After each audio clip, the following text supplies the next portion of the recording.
pompe suffit.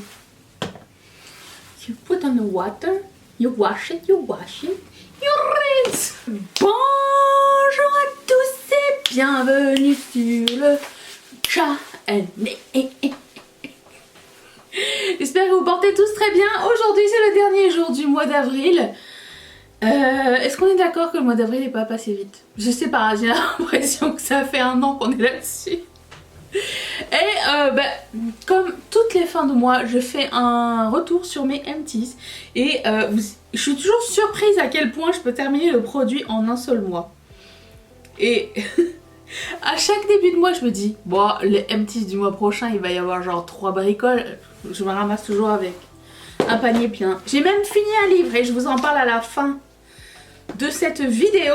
Alors, je commence. Je commence par mes ongles. J'ai 1, 2, 3, 4 paquets de Impress que j'ai terminé. J'aime beaucoup les nouveaux Impress. Je suis impress par Impress. C'est les ongles avec les petites gommettes à l'intérieur, déjà intégrées à l'ongle, donc vous n'avez pas besoin de mettre de colle ou quoi. Et vous les posez sur vos ongles vierges. Alors je viens d'enlever... Il manque une phalange, je sais. Je viens d'enlever mes ongles et couper à ras parce que j'avais envie de repartir fraîchement. J'ai l'impression aussi que à porter tous les jours comme moi je le fais, je pense pas que ce soit non plus suggéré. Alors on me dit qu'un ongle ça respire pas, mais il y a aussi le fait que il est quand même, on dirait qu'il est quand même étouffé et peut-être des fois il y a une infiltration d'eau qui peut se passer ou quoi. Alors j'ai pas de problème hein, mais c'est juste des fois je me dis ah quand même ils étaient mieux avec un petit traitement. Donc bon, quoi qu'il en soit, pour moi c'est la seule façon d'aller super vite, dans le sens où j'ai pas besoin de faire du nail art. J'adore faire ça mais j'ai tellement pas le temps de séchage, pas le temps de le faire. Ça me prend 3-4 heures à faire du nail art sur chaque doigt. Au total je veux dire. Mais là t'as juste à enlever la petite étiquette et tu colles. C'est magique. Voilà, en plus ça dure entre... comme je le dis à chaque fois, ça varie. Ça varie sur les modèles, je sais pas, c'est vraiment pas constant. Ça peut être 5 jours comme ça peut être 10 jours. Enfin, c'est en moyenne 7 jours sur moi. Donc voilà, ça c'est les ongles Impress que j'ai acheté. Alors on m'a demandé où est-ce que je les achète. Je les achète sur le site officiel de la marque. Malheureusement pour le moment ils ne livrent qu'aux États-Unis et au Canada. Mais sinon je les trouve chez Walmart. Mais je sais qu'il y a plein de revendeurs, genre Pop My Nails et tout ça, qui en vendent. Peut-être pas toujours tous les modèles tout de suite, tous les nouveaux, mais ça arrive tranquillement. Donc ça c'est fini. Ensuite, dans toutes les vidéos, il y a une section Bath and Body Works. Donc je vais essayer de tout ramener par section. J'ai fini Gingerbread Latte. Oui, écoute, c'est une crème pour le corps qui sent mais tellement bon. Ça sent exactement le Snickerdoodle. C'est des biscuits à la mélasse avec un peu de beurre dedans. C'est délicieux. J'adore leur crème pour le corps. Là je suis en train de terminer ma dernière. Il va falloir que je retourne en magasin bientôt. Gingerbread Latte, c'était génial. Je préfère acheter les trucs saison par saison. Mais écoute, je veux pas arrêter d'en mettre. En ce moment je suis en train de mettre Twisted Peppermint et j'adore. Ça reste sur ma robe de chambre, ça reste sur ma serviette, ça reste sur mon pyjama ou quoi. Puis c'est réconfortant. Voilà, c'est un moment agréable. Donc ça c'est la crème hydratante pour le corps. Ensuite, le gel moussant, gel douche White Jasmine. Je ne recommande pas celui-ci par contre. J'ai rien trouvé de jasmin dedans. Rien du tout. Qu'est-ce que ça dit? Jasmin blanc crémeux, fleurs de pommier, bois de cèdre blanc. Peut-être qu'il y avait du bois de cèdre blanc. Mais moi j'adore le jasmin et pour le coup je n'ai rien vu de jasmineux à l'intérieur. Donc je ne recommande pas celui-ci. J'ai 2 savons à main. Donc j'ai le Mary Cookie et là c'est en gel. Ça sentait bon. Ça sentait vraiment le cookie, mais je trouve que c'est bizarre un gel pour les mains qui sent le cookie réconfortant. J'ai l'impression que je me dirigerais plus par des odeurs rafraîchissantes. pour les mains. Quoi qu'il en soit, cette odeur était géniale, surtout en bougie et tout, mais comme vous savez, je m'éloigne un peu des bougies plus pour des wildflowers, mais bon, on s'en reparlera. Très sympa, c'était celui qui était dans la cuisine, donc j'ai beaucoup aimé celui-là. Sûrement que je le rachèterai, ok. Gros coup de cœur pour ce savon pour les mains. Orange et gingembre, s'il vous plaît. J'espère qu'ils font les produits pour le corps qui vont avec parce que c'est clair que je vais les acheter. C'est juste génial. Ça sent les agrumes et le gingembre, exactement pareil que ce qu'ils disent.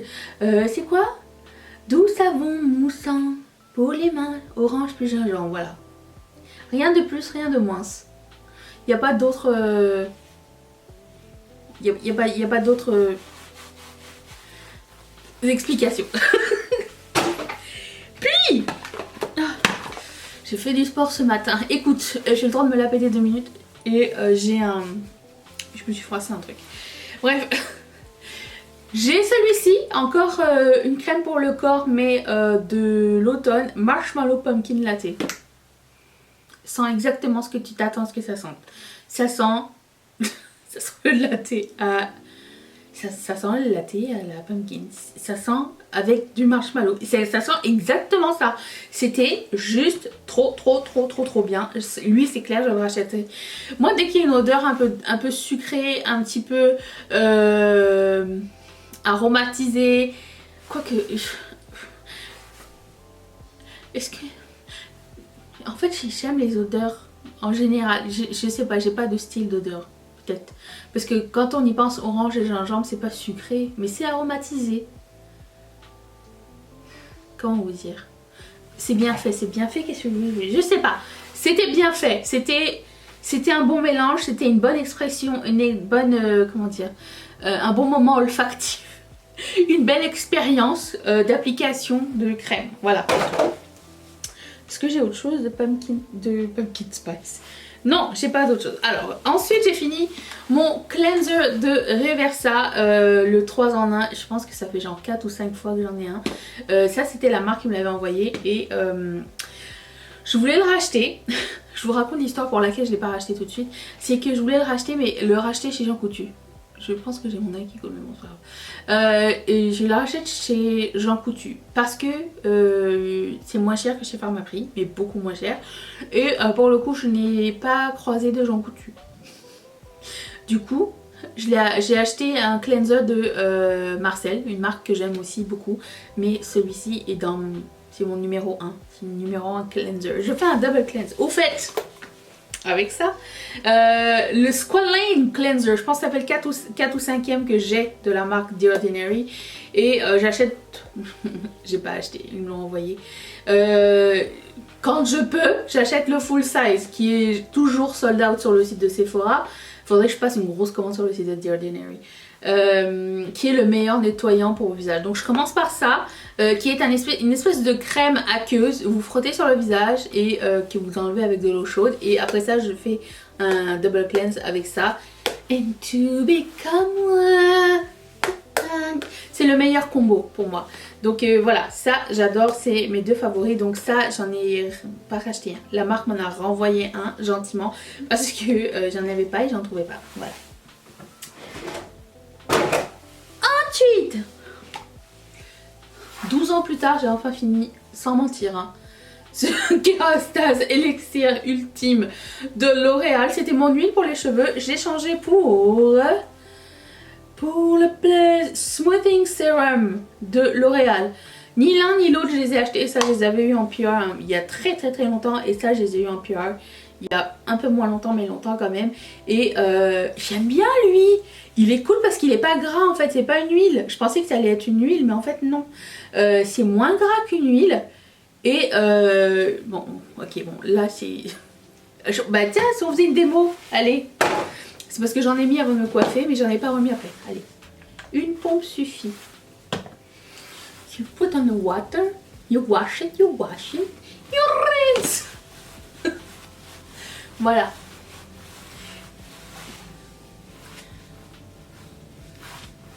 Marche. Et en plus, j'ai pas peur d'en mettre plus parce que c'est pas gras dans mes cheveux. Donc j'aime bien l'effet. En plus, bon, ça reste un peu collé quand même. Il disait que ça restait pas trop collé dans les cheveux, trop collant sur les mains, mais je trouve que un petit peu quand même.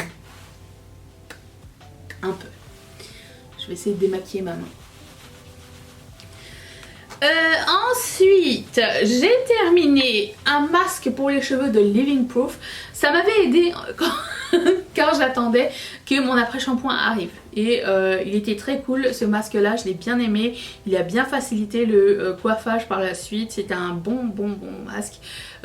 Certes un peu cher, que je rachèterai pas mais que j'étais contente d'avoir en échantillon. Ça m'a quand même fait deux ou trois masques. Je remets pas partout et c'est pas la peine d'en mettre en haut. Bien, ça m'a bien dépanné. Seul truc par contre, c'est qu'il faut que tu attendes 5 minutes. That's too much. 1 minute, c'est le temps que je laisse un masque. Ensuite, j'ai fini un baume à lèvres. Pouvez-vous le croire? Un baume à lèvres la neige qui s'appelle Mint Choco. Fini. Pas Mi Choco, hein, Mint Choco. Ça sentait bon, c'était bien. J'ai beaucoup aimé. J'en ai d'autres. C'était Anne-Marie qui m'avait envoyé le set. Il y en avait 4 dedans. Et je pense que j'en ai offert un à ma soeur, un à une copine. Et j'en ai gardé 2 pour moi. Parce que c'est interminable ce genre de truc. Interminable. Mais j'ai beaucoup aimé l'effet sur les lèvres. C'est ce que j'avais à mon bureau. Je me suis rendu compte que c'était pas la meilleure idée. Hein. Tu le mets et après ça tu tapes sur ton clavier. C'est pas numéro 1. C'était très nul pour ça. Mais je le mettais là après ça pour comme baume matin et soir. Surtout le soir.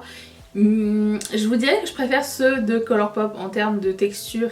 Et le petit truc en plus chez Colourpop, c'est que tu es un petit peu sucré. Surtout enfin j'en ai essayé qu'un seul. J'ai essayé celui en collaboration avec Hello Kitty. Et il est sucré. Mais très bon produit si vous le demandiez. J'ai fini un autre baume à lèvres de Colourpop. Alors, je vais le mettre dans mon make-up terminé parce que quand même c'est un baume teinté. Donc pour moi ça compte comme du make-up. Mais c'est terminé. Voilà, je ne peux pas aller plus loin que ça. Je suis très fière de moi. C'est le deuxième que je termine. J'en avais déjà terminé un autre comme ça l'année dernière. Très agréable. Je vous les recommande si vous demandiez. Ils sont bien hydratants, pas cireux. Je déteste les baumes à lèvres cireux. En fait, je suis très picky avec mes produits à lèvres. Donc pas cireux du tout. Ça c'était génial, je vous recommande très fort.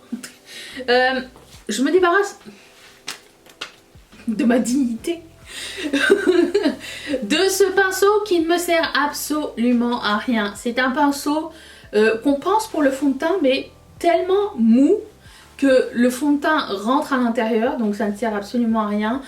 Pour un blush c'est trop plat, pour un bronzer c'est trop mou, donc je ne vais pas garder des pinceaux qui ne servent à rien et qui prennent de la place, parce que ça prend de la place, donc inutile. J'ai terminé un primer de mascara de Essence et j'en ai pris un autre. Et à chaque fois que je vais en pharmacie et que j'en retrouve un autre et que j'ai pas de backup, j'en prends un. Hier j'en ai acheté un autre. Et ça doit être mon 4e, 5e. C'est un trend dans cette vidéo. Mais j'en ai beaucoup et ça aussi ça part dans ma pile de make-up terminé. Je vous le recommande, il est vraiment pas cher. Je dois me séparer de ce styla... Comment ça s'appelle? Glitter and Glow. Couleur Diamond Dust parce que ben, il a séché. Il n'a plus rien dedans. Il reste 3 pauvres paillettes. Mais... c'était un petit, mais je pense aussi qu'il a séché. Donc je vous dirai pas que je l'ai terminé, mais je vous dirai qu'il a séché. Donc, je ne vais pas le mettre dans les make-up terminés, puisque sinon c'est de la triche. J'ai terminé un mascara de Benefit, le They're Real Magnet. J'ai adoré ce mascara. J'aime beaucoup tester des mascaras, un à la fois. En ce moment je mets le NARS Climax Extreme. Je l'aime, ils font le même effet les deux, déjà je vous le dis. Sauf que le NARS est un peu plus pâteux et plus difficile à démaquiller. Lui, génialissime. J'aime bien le pinceau aussi, qui est un gros pinceau comme ça. Je pense que c'est toujours le même pour les They're Real. Je vous le recommande, très bon mascara, j'aime bien. je me débarrasse de ceci. Ça a séché aussi. C'était il n'y a plus rien. C'était un liquid lip de Hourglass version jumbo. Lol note. J'ai aussi terminé ce mascara de Pat McGrath. Je ne sais pas si je le rachèterai parce qu'il y avait une promo pendant le Black Friday, il était rendu à 10 balles. Donc j'en ai pris un. Je sais pas, je suis passée par la phase est-ce que je regrette en avoir pris qu'un, est-ce que j'aurais dû en prendre plus, sachant que je ne l'avais pas essayé. Je l'ai bien aimé, mais je pense que je préfère le They're Real Magnet que celui-ci. Il était bien, peut-être un peu moins wow que le They're Real. En même temps, ils n'étaient pas au même prix. Je sais pas, pas mon préféré. Il était bien, hein. Décent, décent. C'est pas assez pour payer chez Pat McGrath. Décent. Pat McGrath, à son prix, elle doit être excellence de l'excellence, de top of the top of the top. Pas moins que ça. Et puis, j'ai fini mon primer de Givenchy que j'adore. C'est un excellent primer. C'est le Prism Primer qui est correcteur en même temps. Je vous recommande aussi, que j'aime beaucoup. Je sais pas utiliser quelque chose qui ressemble en termes de primer. Donc il corrige un petit peu les trucs bleutés ou grisâtres sur le visage. Pour moi c'était juste parfait. Et comme ça vous appliquez votre maquillage par dessus. Vous avez besoin de mettre moins de fond de teint. Et il y a du SPF 20 PA++.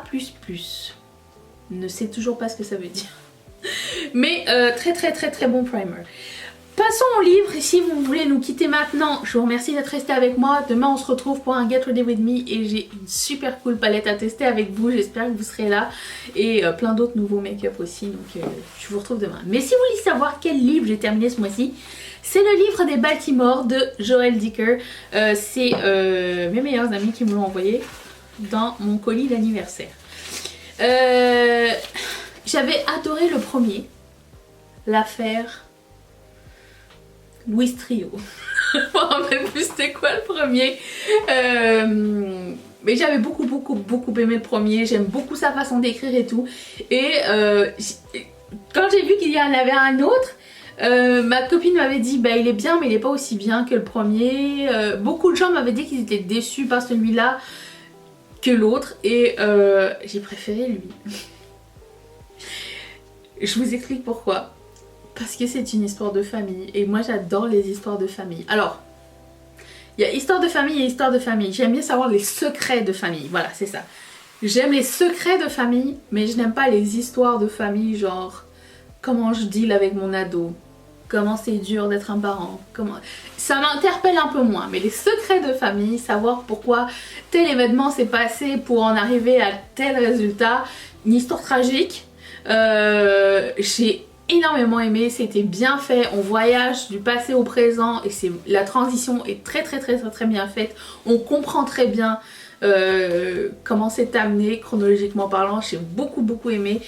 Si vous l'avez toujours pas lu, je suis sûre que je suis la seule, la dernière à l'avoir lu. Mais si vous l'avez pas lu, je vous le recommande grandement. Donc Joël Dicker, le livre des Baltimore.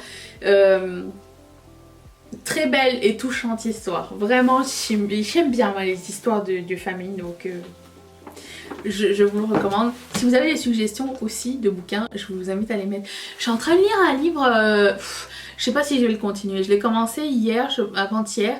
C'était le livre noir des meurtriers ou je sais pas trop, qui raconte... apparemment c'est super connu mais je l'avais pas lu. Genre, c'est quoi, des entrevues avec des meurtriers. Mais je trouve que c'est mal écrit. Je trouve que c'est que les gens, enfin que la personne fait juste retranscrire genre tel jour machin a été assassiné. Et là t'as le témoignage. En effet, le témoignage du meurtrier. J'ai quitté chez moi à 9 h du matin, j'avais pris ma bite et mon couteau, j'ai tapé à cette fille, elle est morte. Et c'est comme ça tout le long. Je comprends pas c'est quoi l'intérêt, c'est pas de la littérature, c'est clair. Donc je pense pas que je vais le continuer parce que je trouvais pas ça très bien amené du tout. Mais vous me direz ce que vous en pensez. Je suis en train de penser à commencer un autre livre. Voilà. J'ai une petite liste de bouquins que j'achète. En fait, quand j'achète, quand je fais une commande à la librairie, je fais une grosse commande de toutes les suggestions que j'ai eues. Là, ma prochaine commande, elle a genre 300 ou 400 balles de bouquins dedans. Écoutez, dites-moi qu'est-ce que vous lisez et qu'est-ce que vous en pensez de ce que je vous ai parlé. Je vous retrouve donc demain pour un Get Ready With Me. Merci d'être resté avec moi, je vous fais d'énormes bisous. Bye.